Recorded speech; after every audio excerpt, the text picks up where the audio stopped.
आज सुनते हैं मंगलवार व्रत की कथा। एक ब्राह्मण दंपति के कोई संतान न थी। इसके कारण पति पत्नी दुखी रहते थे।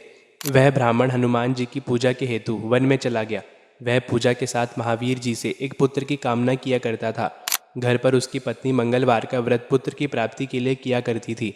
मंगल के दिन व्रत के अंत में भोजन बनाकर हनुमान जी का भोग लगाने के बाद स्वयं भोजन ग्रहण करती थी। एक बार कुटुंब में विवाह के कारण ब्राह्मणी भोजन न बना सकी, अतः हनुमान जी का भोग भी नहीं लगा। वह अपने मन में ऐसा प्रण करके सो गई कि अब अगले मंगलवार को हनुमान जी का भोग लगाकर ही अन्न पानी ग्रहण करूंगी। वह भूखी प्यासी 6 दिन रही। मंगलवार के दिन तो उसे मूर्छा ही आ गई। तब हनुमान जी उसकी लगन और निष्ठा को देखकर प्रसन्न हो गए। उन्होंने उसे दर्शन दे सचेत किया और कहा, मैं तेरे से अति प्रसन्न हूँ। मैं तुझे एक सुंदर बालक देता हूँ जो तेरी बहुत सेवा करेगा। हनुमान जी द्वारा दिया गया सुंदर बालक पाकर ब्राह्मणी अति प्रसन्न हुई। ब्राह्मणी ने बालक का नाम मंगल रखा।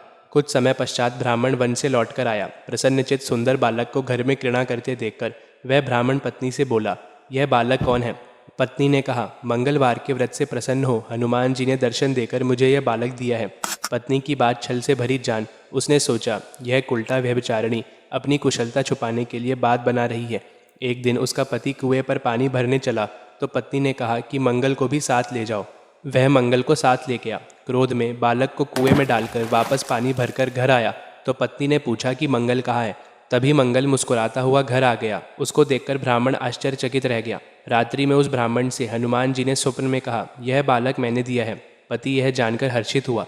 वे पत्नी पति मंगलवार का व्रत करते हुए और अपने जीवन को आनंदपूर्वक व्यतीत करते हुए अंत में मोक्ष को प्राप्त हुए। इति श्री मंगलवार व्रत कथा संपूर्णम। बोलिए श्री हनुमान जी महाराज की जय।